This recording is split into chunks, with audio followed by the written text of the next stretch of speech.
beyond your body. Extend it outward, downward, upward, inward, extend it outward, downward. So upward, inward, outward, down.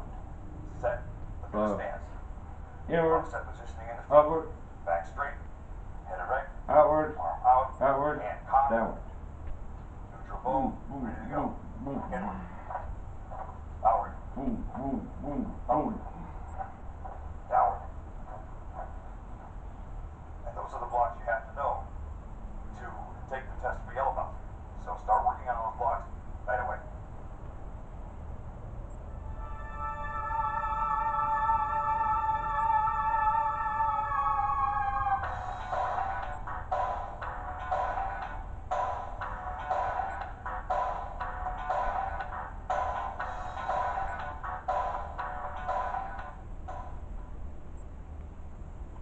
If you're going to punch, and you are, you're going to need a fist. So now we're gonna teach you fists.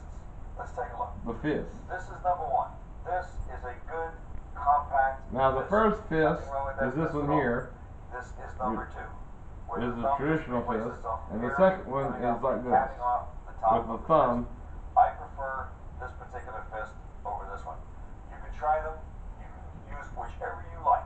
It's Now, when I was Whichever taking fist Sim works. Doe in the Ritchie Lane, Go he into prefers Wise and this wear way, cords. A but lot Chuck more said that he are prefers belt this cords, way. belt tape.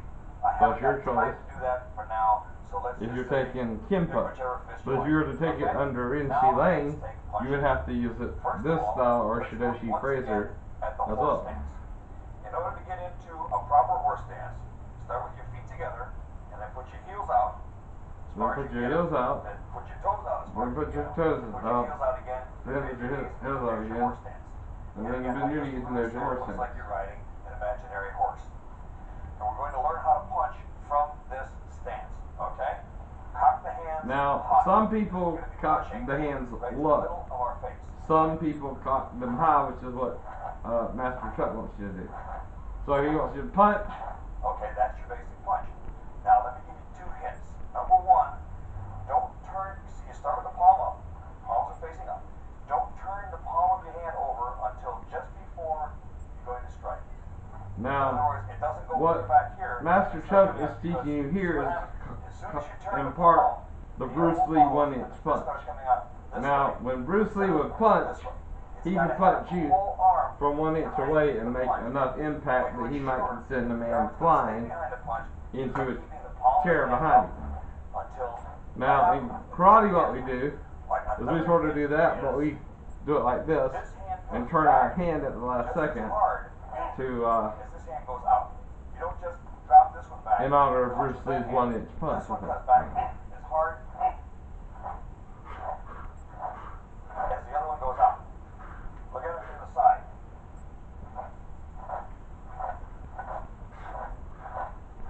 Alright, now you'll notice also, we're not turning this way. That's wrong. Yeah, you don't want to do it this way, where you're turning Over, to the side. your shoulders stay right over your hips. And your shoulders, Push. Back. Shoot out. Back. Lead the hand up until it gets all the way out. now, Master Chuck also has a gi on, and I don't. It's called Now, I have one, but not for Kenpo. the reverse punch. And for now, So I'm also going to get a, Mr. LaRue will be taking it further later on and showing you how to do it from a neutral. karate gi That and stuff like that too. is the punch.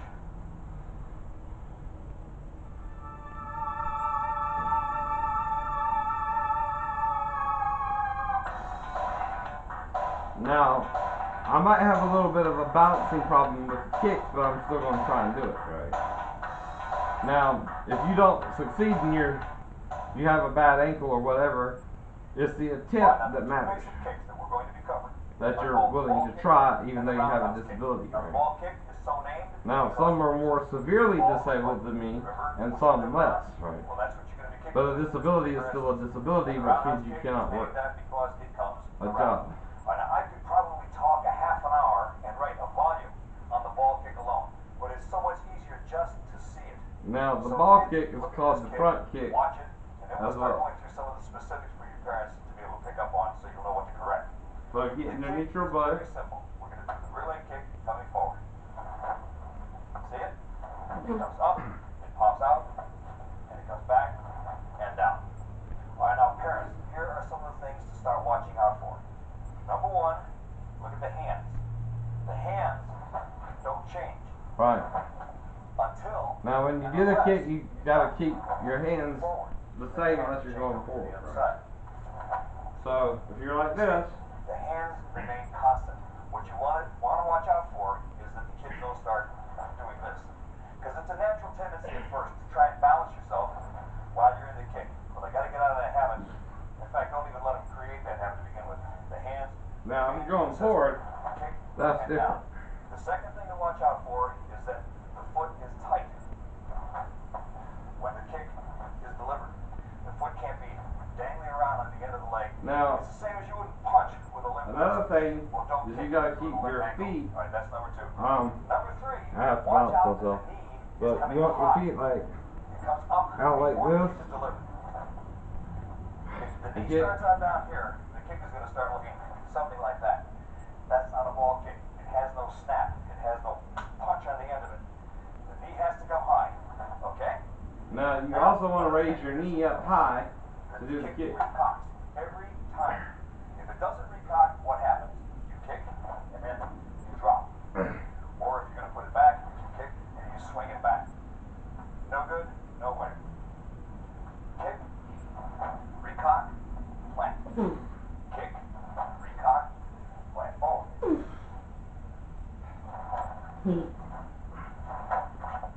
Forward or back, same idea. It still goes out and it recocks.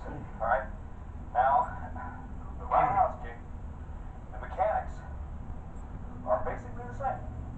I mean, as far as for the rest of the body is concerned. The hands stay the same, the head is erect, everything comes up. But the kick is coming around. Look at it from here. Around, around, around, around. Now, with the roundhouse kick, when you come back, you do it neutral bow stance. around like that. Knees are bent, you've got your toe heel alignment. Everything is as it should be. So, there's two different ways of doing the roundhouse kick. Number one would be standing where you're at, shifting your weight to your supporting leg, kicking around, and then coming back down. The other one is hopping forward, replacing this one with this one. But you see, Okay, there's two ways to do the round kick. Now, in the first way, you can lean back like this and do it that way. And the other way, you can do it like this and step forward.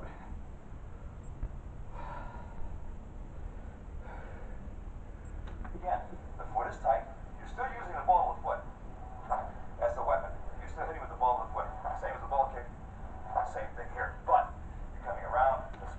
Okay, so again, you're still hitting with this part of your foot, the ball of your foot, like in a ball kick.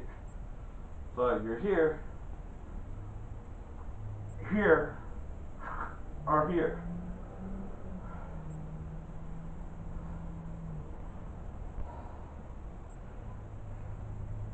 Coming straight.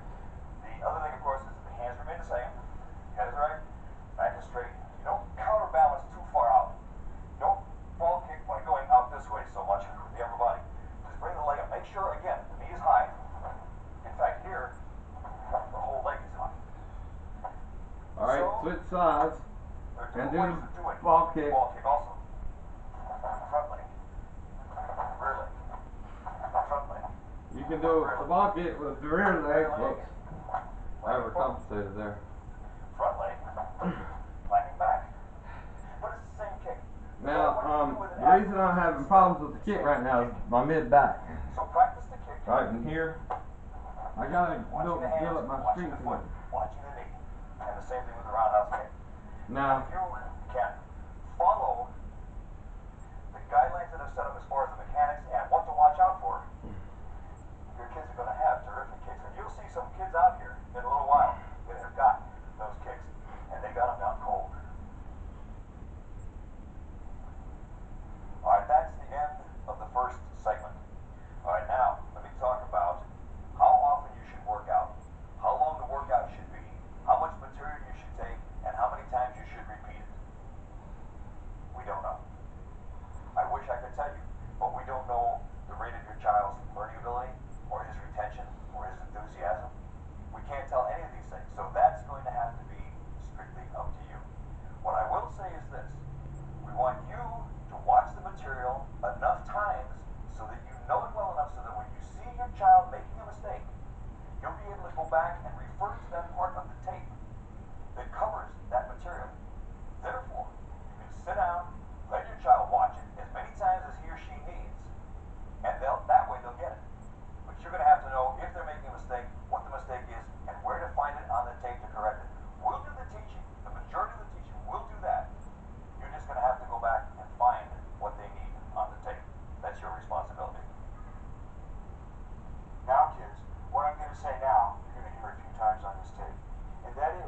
Now you can also do it on exactly how to go YouTube. about that toward the end of the tape. But before that, before the final test, the formal test, we have what we call pre-tests. Alright. Now I'm gonna stop for right now and take a break and upload this to YouTube. But the point is, when you're a student, don't be afraid to start, no matter what your situation is. Now, since I'm a disabled veteran with a bad back, my kicks are not going to be as effective as they used to be. But my punches, that's what I got to work on the most. Now, since I'm getting older too, again, I have to deal with more arthritic pain and more pain in my neck too because of the car accident. But again, I'm still functioning on a normal level regardless of the injuries, right? Right. That's what's important for me now. Now, I can't explain to you why I wasn't paralyzed like Christopher Reeves in either accident. I can't. I know. Or why I'm not paralyzed from the left side down as well. I know. Which was the main side that was injured, right in here. But I'm still trying to get back in shape the best I can. Now, it might take me several years out of that, but I'm trying. See, it's not that you don't try to do something that makes you a failure. It's if you don't try that you're a failure. Because again, if you just sit there, you'll become a bump on the log. Now, if you feel pain, but you think you can walk again and you don't walk, then you're tempting God. But if you feel you can walk again, you get up out of bed even though they said you should be bedridden. That's when you have to make a decision. Are they telling me how I feel or how they think I should feel? Alright. That's the point. Now, in my mind, the doctors viewing my x-rays came to me and told me through the nurses and staff and stuff like that I would be bedridden for the rest of my life, and they set me up with a bed system that Christopher Reeves was using when he died of his bed sores. Now, that's a problem you have, and they wouldn't do it unless they were pretty sure I'd be bedridden as well. Now, for 2 weeks, I was on that type of mattress as well, adjusting to it. But the thing was, I was feeling it move in my leg, even with the pin and all that stuff too. So I realized, even though they said I should be bedridden, I could feel. I could also feel the pin when I was cleaning it, because they had me to clean the pins regularly as well, and I could feel the sting of the peroxide, or I think it was peroxide, the peroxide I was using to clean my pins. Now, the pins were in the pelvis, and one was right above the knee. So that was when I was in the hospital. And then it ran all the way down to my foot, but it was just around my foot, but there was a cast on my foot. And again, with the bottom of the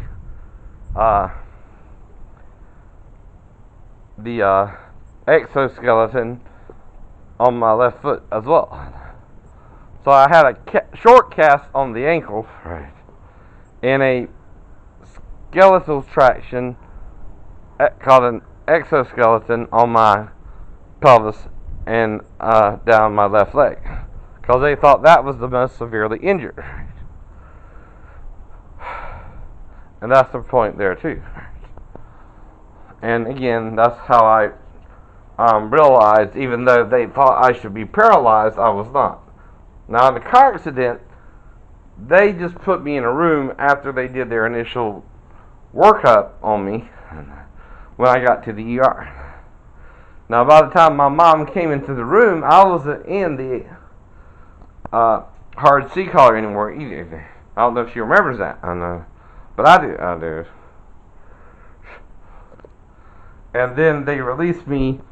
At some point, I know they took off the hard C collar. Either way. But I know by the time my mother woke me up, came to see me in the room to check on me after the accident, I was feeling fine. And that's the point there too. So again, now if you're disabled like me, you might have to take breaks too, right? And again, there's no shame in taking breaks if you're feeling pain where you used to not feel pain. But you also know you should be paralyzed there too, right? But you can't explain to them why, except to say maybe it's a miracle, right? Well, they don't want to hear that. If they did, they would formulate that opinion themselves and say, we think you're walking is a miracle, and they never have. They never have. So I'll know there too. So anyway, I'm going to upload this video real quick. It's the first the stances, then the blocks, then the punches, and then the kicks. So again, talk to you in a little while. Bye bye.